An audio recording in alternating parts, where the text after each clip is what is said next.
1 Samuel 14.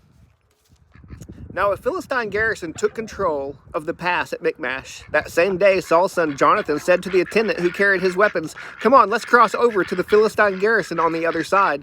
However, he did not tell his father. Saul was staying under the pomegranate tree in Migron on the outskirts of Gibeah.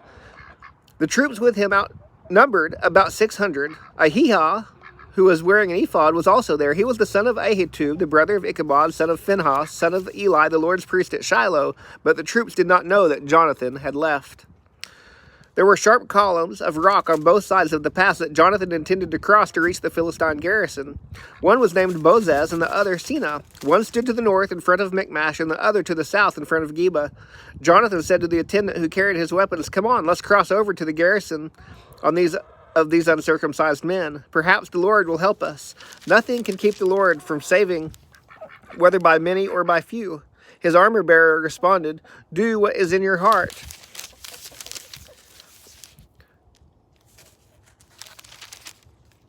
Do what is in your heart. You choose.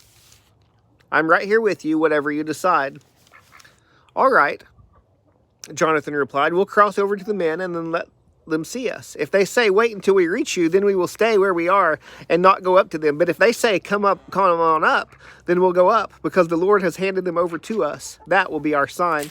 They let themselves be seen by the Philistine garrison, and the Philistines said, "Look, the Hebrews are coming out of the holes where they've been hiding."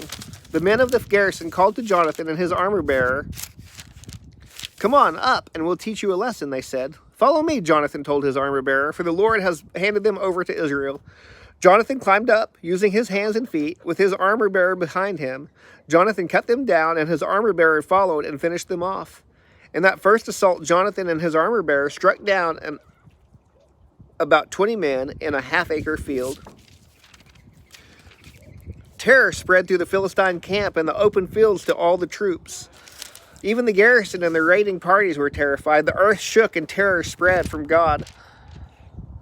When Saul's watchmen in Gibeah of Benjamin looked, they saw the panicking troops scattering in every direction. So Saul said to the troops with him, "Call the roll and determine who has left us." So they called the roll and saw that Jonathan and his armor bearer were gone.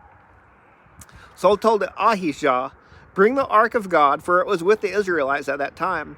While Saul spoke to the priest, the panic in the Philistine camp increased in intensity. So Saul said to the priest, "Stop what you're doing." Saul and all the troops with him assembled and marched to the battle, and there the Philistines were, fighting against each other in great confusion. There were Hebrews from the area who had gone earlier into the camp to join the Philistines, but even they joined the Israelites who were with Saul and Jonathan. When all the Israelite men who had been hiding in the hill country of Ephraim heard that the Philistines were fleeing, they also joined Saul and Jonathan in the battle. So the Lord saved Israel that day. The battle extended beyond Beth-Haven, and the men of Israel were worn out that day. For Saul had placed the troops under an oath. "The man who eats food before evening, before I have taken vengeance on my enemies, is cursed." So none of the troops tasted any food. Everyone went into the forest, and there was honey on the ground.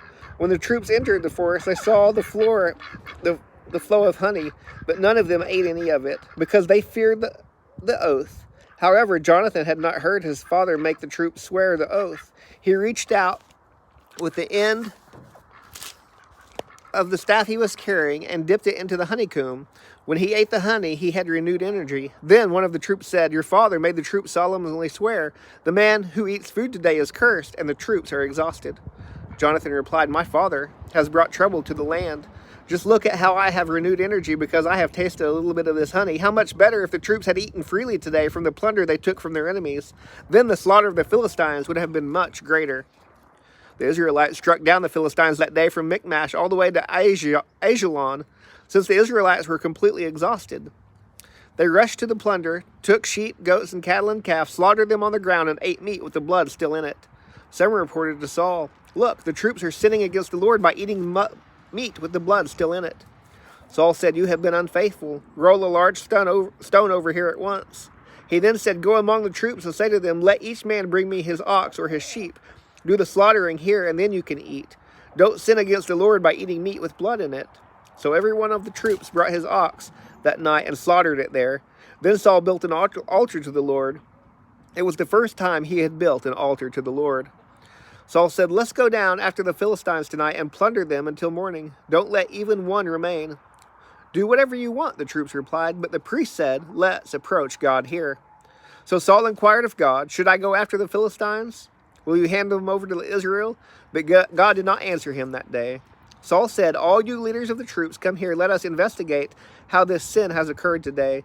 As surely as the Lord lives, who saves Israel, even if it is because of my son Jonathan, he must die."